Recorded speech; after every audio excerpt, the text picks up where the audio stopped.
Hello everyone, and welcome back to Farmer Joe Homesteading. I've been procrastinating a little bit.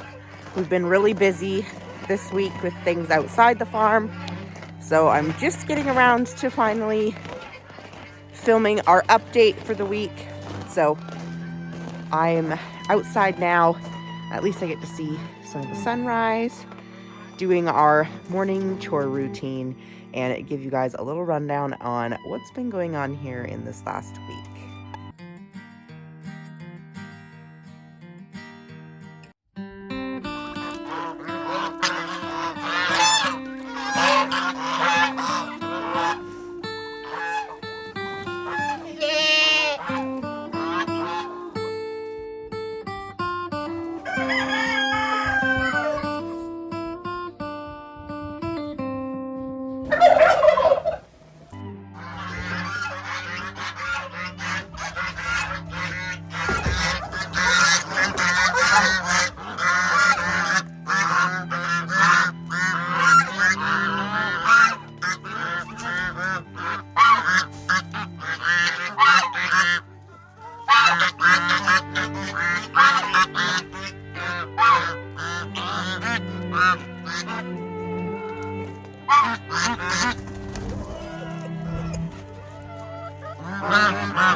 All right, guys, so like I said, having turkey troubles.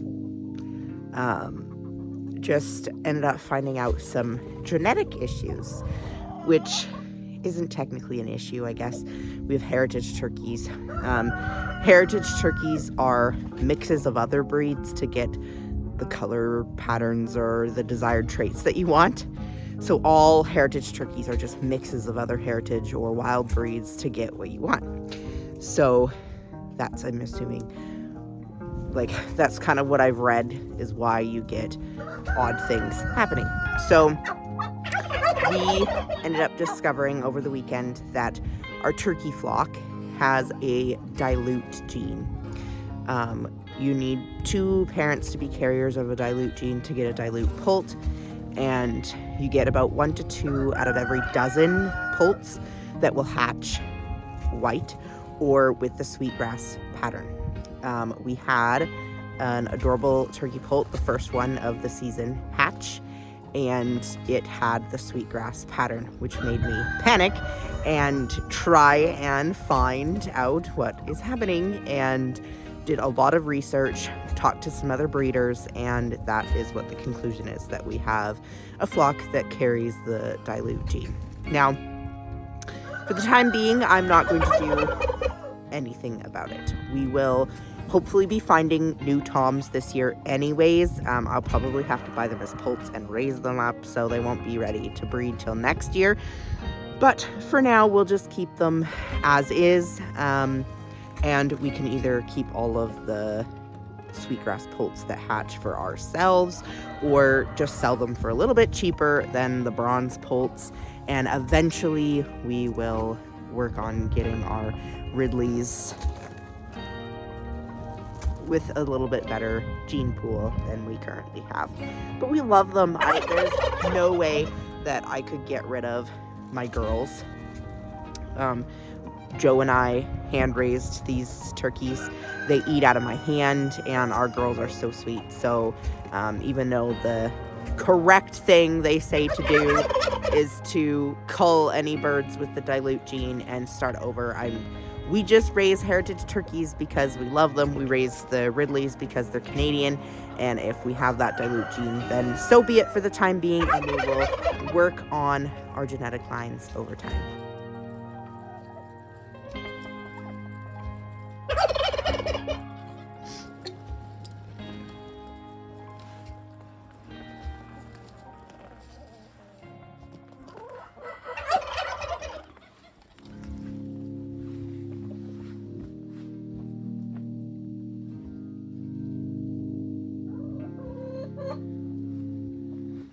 These girls are still regrowing feathers, so that's an awesome sign. So I did actually candle all the mama turkey eggs because I had one of my beautiful Ridley girls last year die on a nest. She literally brooded herself to death. She stayed on the nest for a month and wasn't getting up to eat or drink or do anything. So her nest smelled awful because the eggs had died, and she was pooping in her nest spot. And that does happen. I've even seen that with broody chickens where they get like so hyper focused on brooding those eggs that they don't leave. And it's actually really bad for them and bad for the nest because it's disgusting. So this year I've been better about chasing my girls off the nest, making them run around and poop, and making sure they eat and drink. I don't do this every day, and they could be doing it when I'm not out here. I'm only out here 4 or 5 times a day, but they could still be getting up and doing it themselves, but I just prefer to do it that way. Interestingly enough, the mama that hisses at me constantly, she has that nest to herself for the most part, but I found a little teeny tiny turkey egg in there yesterday, so obviously one of the girls is coming to lay and laid under her. But she only has 3 eggs that were viable. 1 didn't make it, and 1 looks like it died really early on. So she's got 3 that look really good, really healthy. And then the moms that keep swapping boxes in that other one, they have 4, and they're like super healthy, looking amazing. The poults are jumping around in the egg. So I don't know how that is working out. Maybe that's what they do in the wild when they're all together. But we have one mom that's like really diligent, and then the other ones just hang out in there, and they're not really broody, and they still lay eggs, which is a good sign they're not actually really broody. But they'll steal the eggs from under her to sit on while they're laying their egg. So those eggs are getting like rolled around in circles in that box daily, which maybe I guess is good for them. So so she's still got 4. So we're looking at possibly 7 poults from our girls.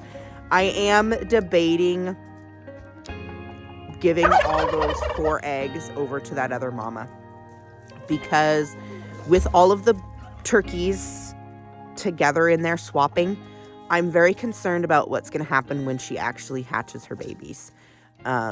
She also isn't very defensive. Like, she'll hiss at me and she'll peck me every once in a while, but I can still go in there and fiddle with her eggs. And I have to do it daily because the other girls are laying in there, so I have to be constantly looking for her 4 that I've marked and look for the eggs that aren't hers to take to fill our orders. So I'm constantly fiddling with her, and she's just not quite as diligent. The other one, when I took her off of the nest last night, she just kept charging me until she heard my voice and I was like talking to her. Then she was like, oh, and she quit charging. But she's just a lot better of a mama, and turkey mamas have to be tough because turkey poults are not the brightest. So I might end up just giving her all 7 of the viable eggs so that she can raise them, since she's really diligent on it, and then just break the broody that's in the other box because there's just too much happening. I pulled out 4 turkeys from that box yesterday, so it's just way too overcrowded, and I'm really concerned about what's going to happen when those babies actually do hatch out. So we'll see what I end up deciding, but I should probably do it soon because I think those turkeys are about 2 weeks in, so we have about another 2 weeks till they hatch. Well, I set up my phone to film me feeding the rabbits, to talk about rabbits, and my phone died. So I'm back out here now a little later in the morning to finish this. Now, it is absolutely stunning. Yesterday was our first day of spring weather, and it is definitely continuing to stay. So still getting cold at night. They called for -10 last night. Pretty sure we hit -15.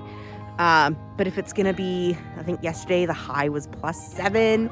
So I'm going to take it. Hopefully it stays like this. And if it stays really warm during the day, cold at night, it will help things thaw, but not super fast, because like we still have so much snow to thaw. So with that, in rabbit news, I moved Franklin up here so that he's not so far away from the rest of the crew. So he is enjoying having a little bit more space and getting to be by all of the rest of the bunnies. He is still for sale, so I have had a couple of people interested, so hopefully we can sell him off to make a great pet for somebody here soon. Twilight still has nothing going on, so I'm gonna need to probably rebreed her here soon. But because we rebred Amber last week, I have just been leaving her. Now, Miss Livy is doing really good. I haven't had a chance to palpate her because she hates being caught, but I'm pretty sure she's bred. She's already looking a little bit round, so I don't have any doubts about her having a kindling of babies here soon. And then, of course, we have Miss Amber, who we rebred, so I'm a couple days away from being able to palpate her and see how it goes.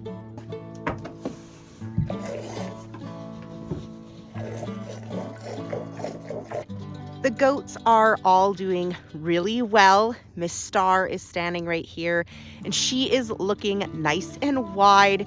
We are about 3 weeks away. She isn't really starting to bag up yet, so it could be a little bit later. The date that she was put in with the Billy, the earliest would be April 3rd, but that doesn't mean that she couldn't have bred a little bit later if her cycle wasn't exactly the same as her sister's. So it's possible that she might kid a little bit later.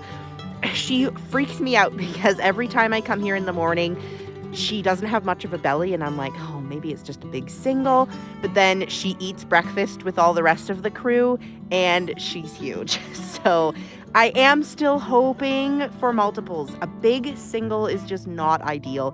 It's just harder for them to kid, and then you just got one big baby. So I am hopeful that we'll get twins off of her. Hopefully twin doelings, but I'm not going to be crossing my fingers on that one too much.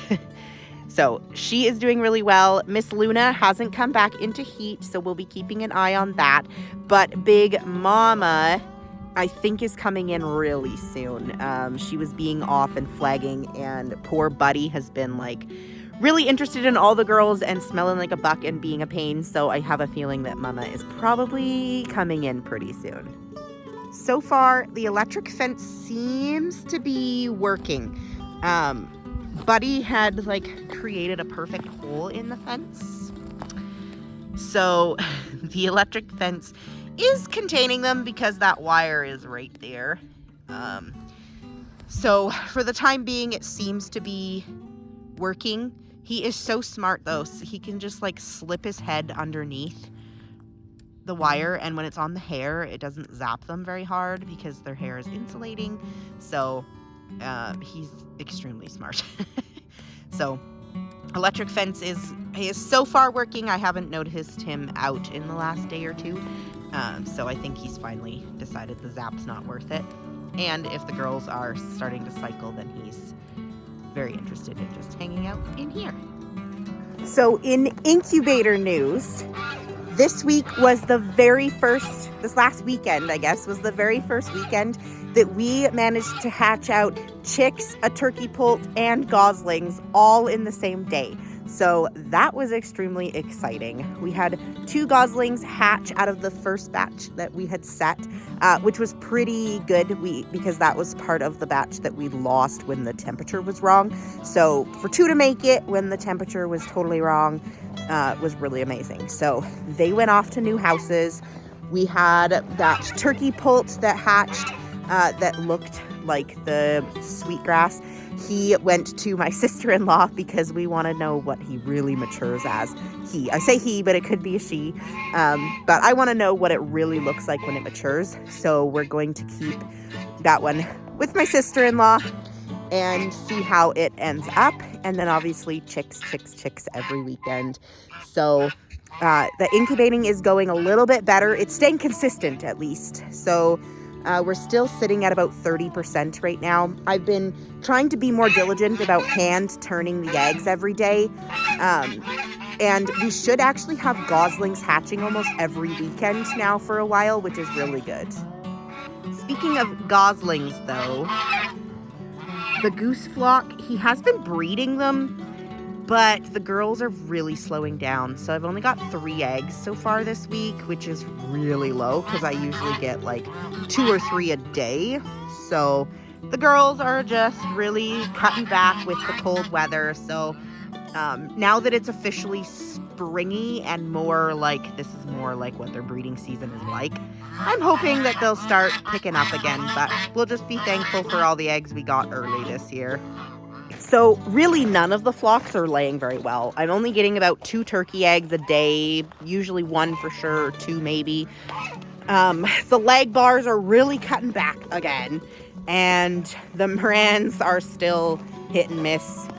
And I didn't get any olive eggers yesterday, so I'm really hoping that they start picking up with this beautiful weather. And I did some of the soaked mash for them again, so I'm hoping with the soaked mash that will encourage them to just come in to lay and lay better. So we'll see how it goes, but I'm really looking forward to filling my basket every day because so far it's been hit and miss with it. Everybody is pretty much hit and miss except for the cuckoos.